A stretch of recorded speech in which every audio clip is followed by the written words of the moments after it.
নমস্কার, ক্যালকাটা ডায়ালগস থেকে মনোজ দাস। শিরোনাম দেখে চমকে গেছেন নিশ্চয়।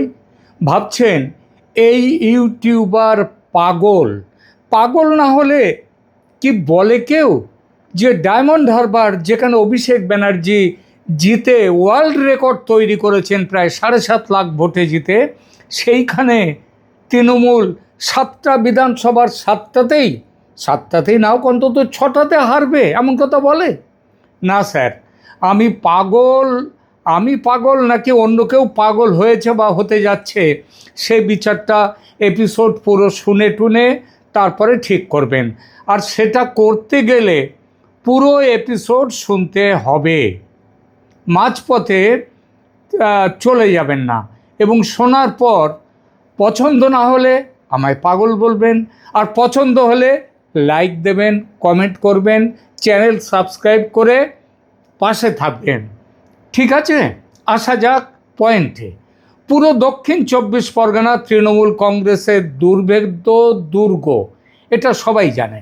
জেলার গত নির্বাচনে 2021-এর নির্বাচনে 31টা আসনের কোথাও একটাতেও অন্য দল দাঁত ফোটাতে পারেনি। শুধু এটা বললেই সব বলা হয় না। এই জেলার ডায়মন্ড হারবার লোকসভা আসনে জিতে 2024-এর লোকসভা ভোটে মুখ্যমন্ত্রীর ভ্রাতুষ্পুত্র, দেশের গণতন্ত্রের এই গণতান্ত্রিক দেশের প্রথম যুবরাজ হিসেবে যাকে অভিষেক করা হয়, সেই অভিষেক ব্যানার্জি সারা দেশে সর্বোচ্চ মার্জিনে জয়ের রেকর্ড করেছেন। কেউ কেউ বলেন এই রেকর্ড গিনেস বুক অফ রেকর্ডসে নাকি উঠেও গেছে, আমি দেখিনি। তবে এসব পুরনো কথা, নতুন কথায় আসি। নির্বাচন কমিশন, আরও বিশেষ করে বলতে গেলে জ্ঞানেশ কুমারের দৌলতে সারা রাজ্যের মতো দক্ষিণ 24 পরগনার নির্বাচনী ফলাফলের হিসাবপত্তর একেবারে ঘেঁটে গেছে। নানা কারণে বাদ পড়েছে ওই ভুতুড়ে ভোটার, বিভিন্ন জায়গায় ভোটার, মৃত ভোটার ইত্যাদি সব রকমের ব্যাপার। সব মিলে ডায়মন্ড হারবার কেন্দ্রের অন্তর্গত বিধানসভাগুলোর ভোটার লিস্ট থেকে এবার হাজার হাজার ভুতুড়ে ভোটারের নাম বাদ গেছে। সেসব জালিয়াতির ভোট এবার আর পোল হচ্ছে না। তারপরেও আশা ছিল শওকত, জাহাঙ্গীর, আরও সব মহাপুরুষরা, এরা বড় আশা ছিল। খবর ছিল তাদের নেটওয়ার্ক এতটাই শক্তিশালী যে যুবরাজের কেন্দ্র তারা এই নির্বাচনেও তৃণমূল কংগ্রেস দলকে সাথে সাথ দেবে। একেবারে আগের মতোই বিপুল মার্জিনে সেটা সেট না হলেও জিতবে জোড়া ফুল বা ঘাস ফুল। 23শে এপ্রিলের একটু যে ভোটে, সেই ভোট একটু যে ভরকে যায়নি দল, 2-4টে লোক যে গেলেনি, এই খবরটা তা নয়। তবে জাহাঙ্গীরের দল বলেছে চিন্তা নেই, ওসব খবর না গেলেই চলবে। 23শে তারিখে কি হয়েছে বা কি হবে, আমাদের দক্ষিণ 24 পরগনা এটা আলাদা কোনো মহাশূন্যে আছে। এখানে তাদের হারাবে, আমাদের হারাবে, জাহাঙ্গীরদের হারাবে এত শক্তি কার? কারণ এটা যুবরাজের গড়। কিন্তু যুবরাজের সেই গড়ে আবির্ভাব হলো যমরাজের। এই যমরাজকে, তার নাম অজয় পাল শর্মা, IPS। ইতিমধ্যেই 60-এর বেশি, মোর দ্যান 60 এনকাউন্টারের নায়ক হয়েছেন, ধরেছেন, মেরেছেন। উত্তরপ্রদেশের মানুষ আদর করে তার নাম দিয়েছেন সিংহম। বাংলার রাজনীতির হৃৎপিণ্ড এখন কাঁপছে এই IPS অফিসারের বুটের শব্দে। নাম তার অজয় পাল শর্মা। উত্তরপ্রদেশের পুলিশের এমন এক দাপুটে অফিসার যার নাম শুনলে লখনৌ থেকে কানপুর আর নয়ডা থেকে রামপুরের দুষ্কৃতীদের হৃদস্পন্দন বন্ধ হয়ে যায়। যোগী আদিত্যনাথের উত্তরপ্রদেশের এই এনকাউন্টার স্পেশালিস্ট এবার পা রেখেছেন বাংলার মাটিতে, আর পা রেখেই তিনি হানা দিয়েছেন তৃণমূলের যুবরাজ অভিষেক বন্দ্যোপাধ্যায়ের সেনাপতি, বর্তমান সেনাপতি। সেনাপতি 1 নম্বর না 2 নম্বর জানি না, আগে জানতাম সেনাপতি শওকত মোল্লা, এখন জাহাঙ্গীর বোধহয় সেনাপতি 1-এ চলে গেছে। যাই হোক, তো সেই সেনাপতির মানে যুবরাজ অভিষেক বন্দ্যোপাধ্যায় নির্বাচন কেন্দ্র ডায়মন্ড হারবারে। আজকের এপিসোডে আমরা আলোচনা করব কেন নির্বাচন কমিশন এই রিয়েল লাইফ সিংহমকে বেছে বেছে পাঠালো বাংলার অন্যতম ভিভিআইপি আসনের জন্য। কে এই অজয়পাল শর্মা? দু কথা বলি তার সম্পর্কে। আর তিনি এলাকায় পা দিয়ে দিলেই যে কুখ্যাত মাফিয়া জাহাঙ্গীর শেখের ডেরায় গিয়ে কি এমন হুমকির টনিক দিয়ে এলেন যে পুরো দক্ষিণ 24 পরগনা জুড়ে এখন থরহরি কম্প দশা। সঙ্গে থাকুন শেষ পর্যন্ত, কারণ আজ উন্মোচিত হবে এক এনকাউন্টার স্পেশালিস্টের এই ভোট বাংলায় কি ইতিহাস তিনি করেন, তার জবরদস্ত ইতিহাস প্রথমে বলবো। অজয়পাল শর্মা ডাক্তার থেকে encounter man, the legend of Ajaypal Sharma. Ajaypal Sharma কোনো সাধারণ পুলিশ অফিসার নন। 2011 সালের আইপিএস অফিসার।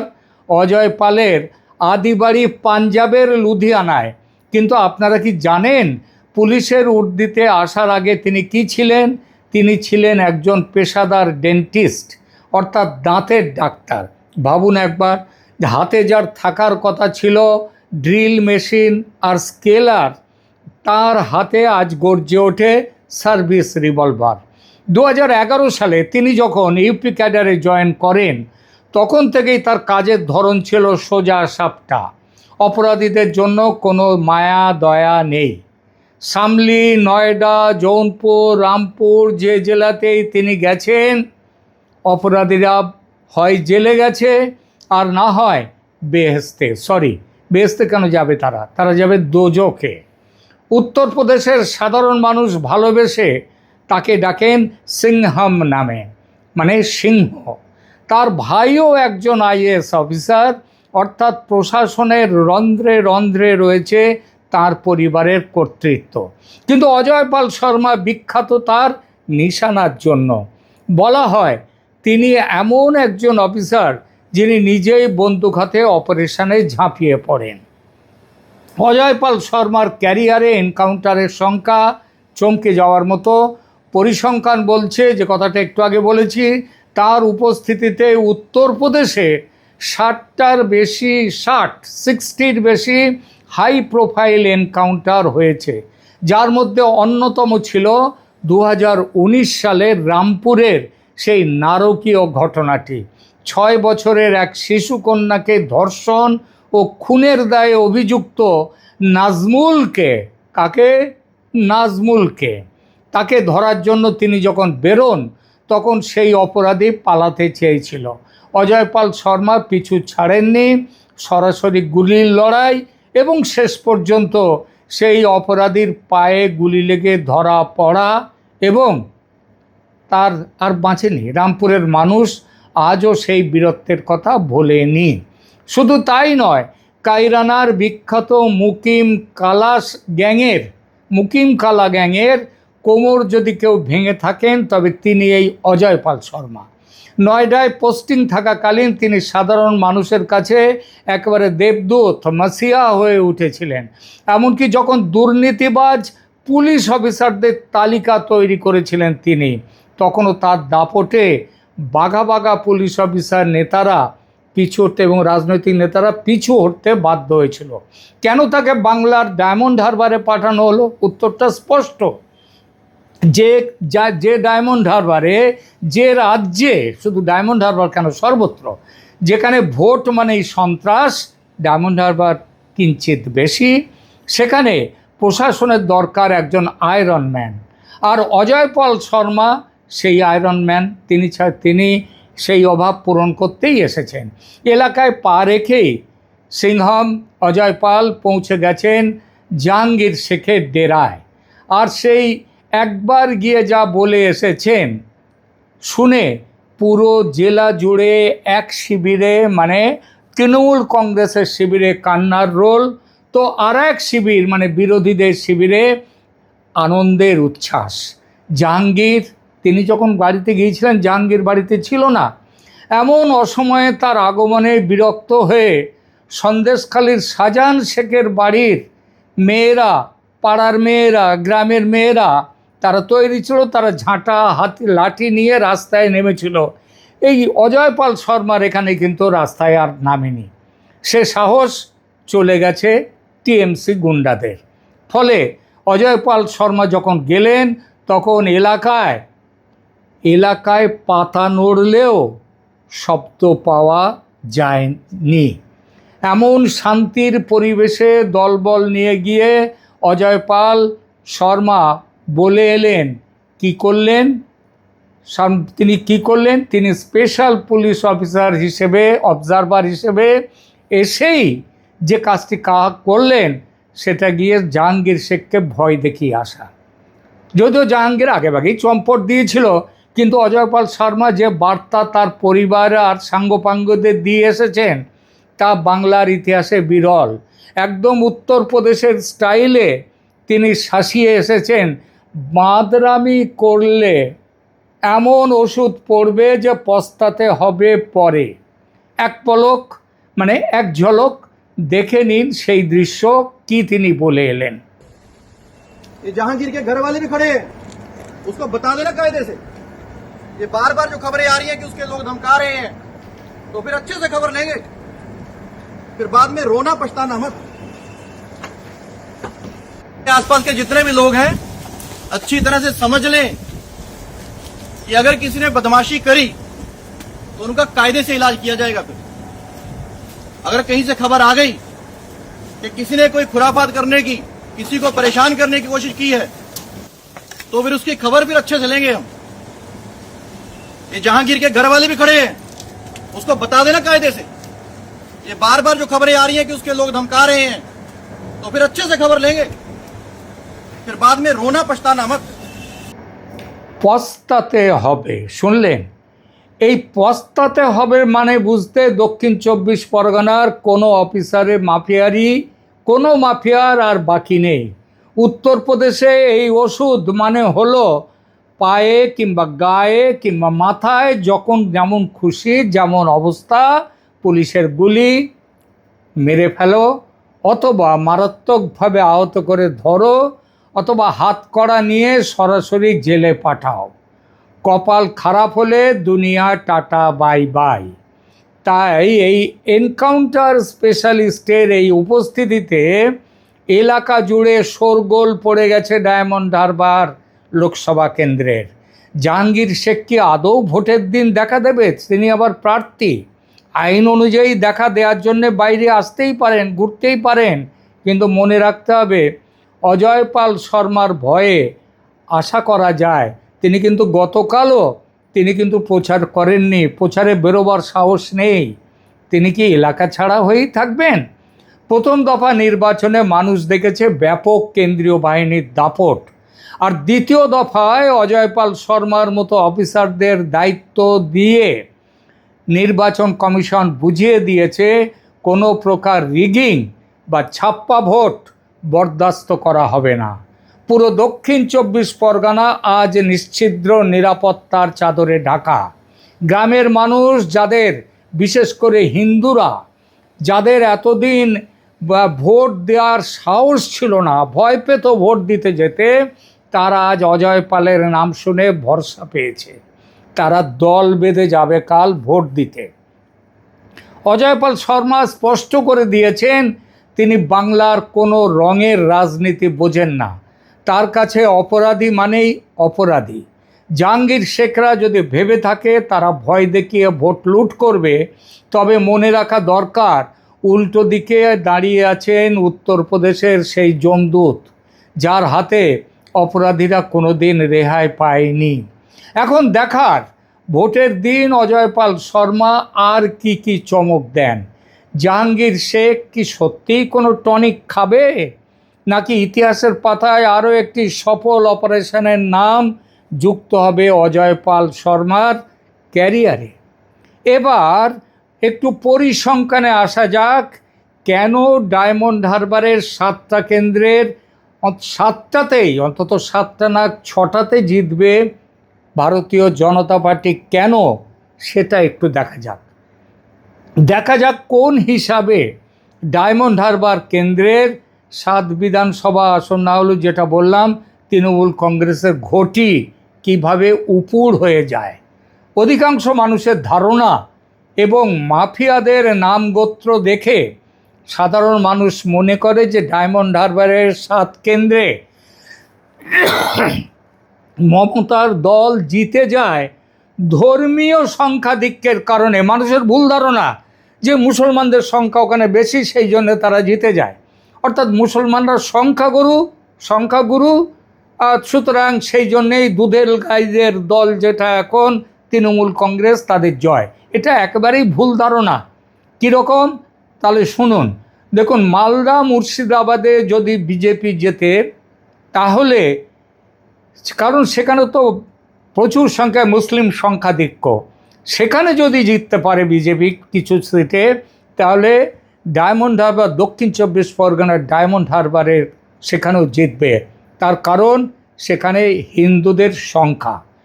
কীরকম? প্রথমে ডায়মন্ড হারবার বিধানসভা, মোট voter SIR draft voter list অনুযায়ী 2,53,015। এর মধ্যে হিন্দুর সংখ্যা কত জানেন? হিন্দুর সংখ্যা হচ্ছে 1,35,982। মুসলিম, মানে এটা হচ্ছে 53.75%। আর মুসলিম ভোটার 1,16,184, যেটা হচ্ছে প্রায় 46% মতো। ফলতা, এখানে মোট ভোটার ফলতা কেন্দ্রের 2,33,644।